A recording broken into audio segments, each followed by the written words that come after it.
Baik, selamat siang Pak. Perkenalkan, nama saya Loviska Astria Pasaribu dari Prodi S1 Sistem Informasi dengan NIM 12S25016. Pada tugas kali ini saya akan menjelaskan program T10 yang berjudul Pointer to Function. Nah, program ini merupakan lanjutan dari tugas sebelumnya Pak, yaitu sistem pengelolaan data mahasiswa dan asrama. Pada tugas ini, program dikembangkan dengan menambah fitur menampilkan data secara detail, menempatkan mahasiswa ke asrama, memindahkan mahasiswa ke asrama lain, serta menerapkan konsep pointer to function. Nah, secara umum, program ini terdiri dari beberapa file, yaitu ini, dorm.c, dorm.h, gender.c, gender.h, student.c, student.h, ada juga T1001.c, T1002.c, dan yang terakhir ada T1003.c. Nah, setiap file ini memiliki fungsi masing-masing agar program lebih rapi dan terstruktur. Selanjutnya Pak, saya akan masuk ke penjelasan kode. Nah, yang pertama saya akan masuk ke penjelasan gender.h. Nah, pada file ini terdapat enum gender. Ini berisi dua nilai, yaitu gender male dan gender female. Enum ini digunakan untuk menyimpan data jenis kelamin mahasiswa maupun asrama. Penggunaan enum lebih baik dibanding string biasa karena lebih aman dan mudah diproses oleh program. Nah, selanjutnya kita akan masuk ke dorm.h. Pada file ini terdapat struct dorm.t yang digunakan untuk menyimpan data asrama. Di dalam struct ini terdapat nama asrama, kapasitas, gender penghuni yang diperbolehkan, dan jumlah penghuni saat ini.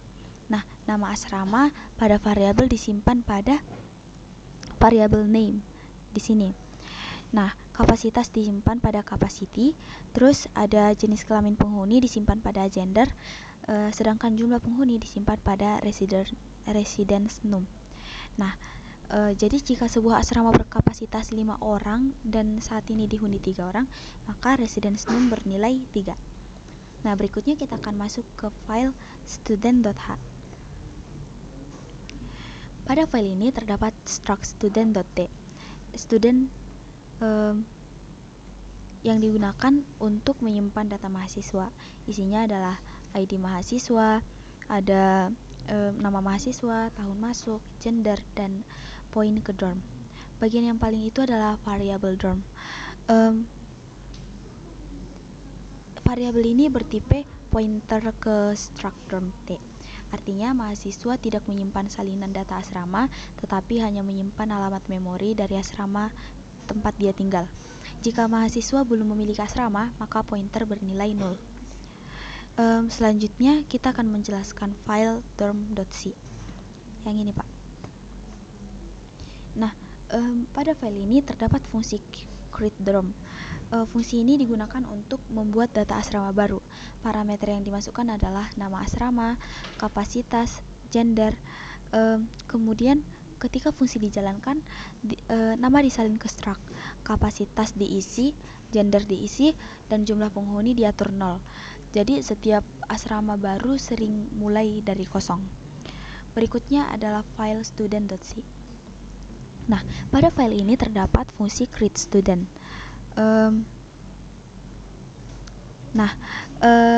Fungsi ini digunakan untuk membuat data mahasiswa baru.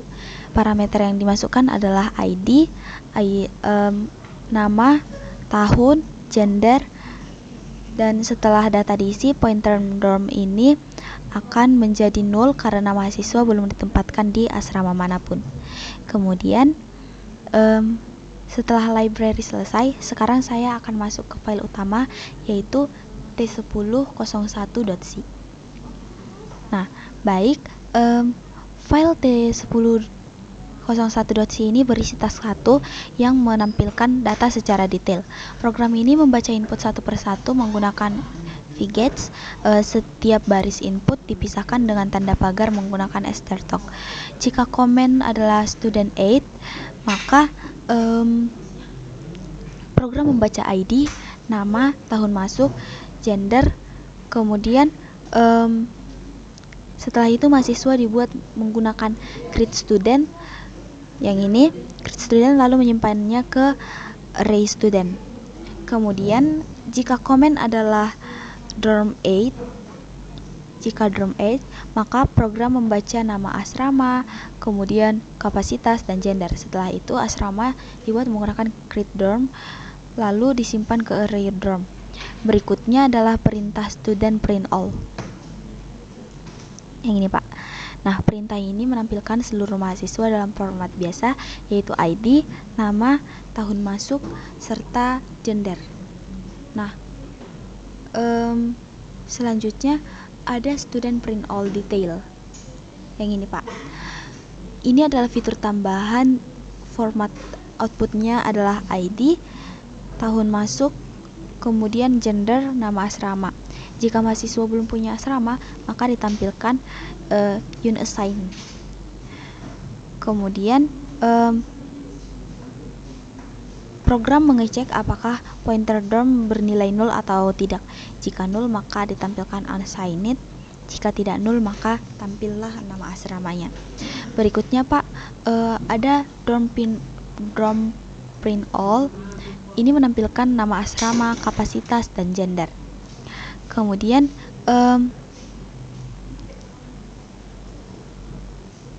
program akan mencari mahasiswa berdasarkan nama. Jika keduanya ditemukan, maka fungsi assign student dipanggil. Di dalam fungsi assign student terdapat beberapa pengecekan. Nah, pertama mahasiswa. Nah, yang pada file ini saya sudah selesai menjelaskan T01. Nah, kemudian saya masuk ke T02. Pada file ini Pak, ditambahkan fitur assign student. Nah, format komennya assign student hashtag student ID dorm name. Nah, program ini akan mencari mahasiswa berdasarkan ID dan mencari berdasarkan nama. Jika keduanya ditemukan, maka fungsi assign student dipanggil. Nah, di dalam fungsi assign student terdapat beberapa pengecekan. Pertama, mahasiswa tidak boleh sudah punya asrama. Jika pointer dorm tidak 0, maka proses ditambahkan. Kedua, jika gender mahasiswa harus sesuai dengan gender asrama, maka mahasiswa laki-laki mencoba masuk ke asrama perempuan tidak boleh, maka itu ditolak. Yang ketiga, kapasitas asrama harus masih tersedia. Jika residence room sudah sama dengan capacity, maka asrama penuh dan mahasiswa tidak bisa masuk. Jika semua syarat terpenuhi, maka mahasiswa ditempatkan ke asrama. Program mengubah pointer dorm mahasiswa akan menunjuk ke asrama tersebut. Lalu jumlah penghuni asrama ditambah 1. Nah, selanjutnya kita masuk ke T1003.c. Ini adalah bagian utama dari tugas karena menerapkan pointer to function. Pada file ini ditambahkan fitur move student. Nah, pada file ini artinya mahasiswa ditambahkan ke asrama Nazaret. Di sini ada dua kondisi. Kondisi pertama, jika mahasiswa belum punya asrama, maka move dianggap seperti assign biasa. Artinya gunakan fungsi assign student. Kondisi kedua, jika mahasiswa sudah punya asrama, maka gunakan fungsi move student real.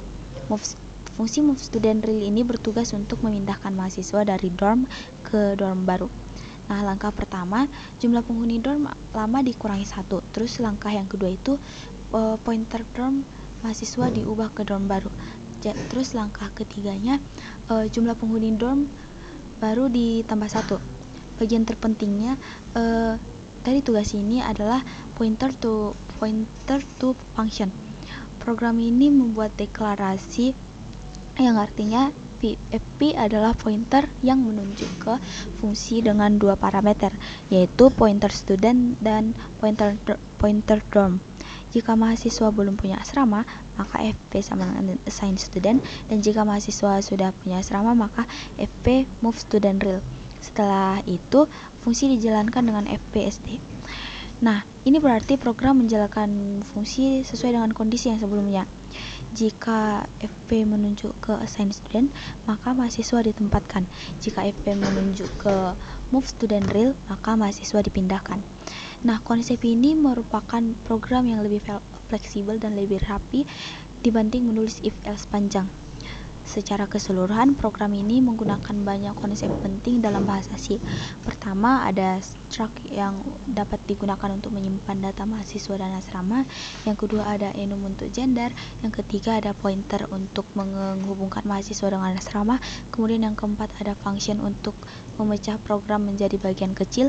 Kemudian yang kelima, ada pointer to function untuk memilih fungsi saat program berjalan. Nah, dari tugas ini Pak, saya juga belajar bahwa error submit merah biasanya bukan karena logika program salah, tetapi karena file kurang lengkap, komen kurang, atau output tidak sama persis dengan soal. Jadi penting untuk mengecek compile, membaca test case, dan mencoba program sendiri sebelum submit. Kesimpulannya, tugas ini sangat baik dan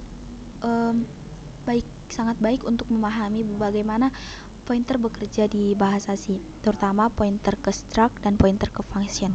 Selain itu, tugas ini juga melatih logika pemahaman, pemrograman, dan karena harus memperhatikan kapasitas asrama, kecocokan gender, dan perpindahan mahasiswa. Sebelum menutup penjelasan saya, Pak, saya juga ingin menjelaskan kenapa submitan saya sebelumnya sempat merah di GitHub Classroom. Berikut saya akan menunjukkan submitan saya sempat merah. Yang ini. Jadi penyebab utamanya adalah program mengalami compile error dan beberapa komen belum tersedia. Jadi autogridernya tidak bisa menjalankan test case. Nah, kesalahan pertama saya adalah file library-nya seperti DOM-C, student-C, dan gender-C belum berisi implementasinya fungsi secara lengkap. Saat proses compiler membutuhkan fungsi create student dan create DOM. Karena fungsi belum tersedia, maka proses make compile gagal. Kesalahan kedua saya, beberapa komen lama seperti student print all dan DOM print all belum saya masukkan ke program. Saya hanya fokus pada komen detail, padahal autogrider juga masih menguji komen berdasarkan dasar dari tugas sebelumnya. Karena komen itu tidak ada, maka output saya menjadi salah. Kesalahan ketiga saya adalah beberapa output format belum sesuai, misalnya jumlah dan garis pemisah, urutan data, dan new line. Hal kecil ini sangat berpengaruh karena autogrider membandingkan output secara persis. Setelah mengetahui penyebabnya, Pak, saya memperbaharui dan memperbaiki semua file saya, menambahkan komen yang kurang, dan menyesuaikan format output. Setelah itu program saya bisa dikompil dan tes bisa berjalan. Setelah komen saya perbaiki, saya mendapatkan autogrider yang benar dan centangnya sudah hijau. Jadi Pak, mungkin cukup sekian yang dapat saya jelaskan. Jika ada yang salah, saya meminta maaf. Terima kasih Pak.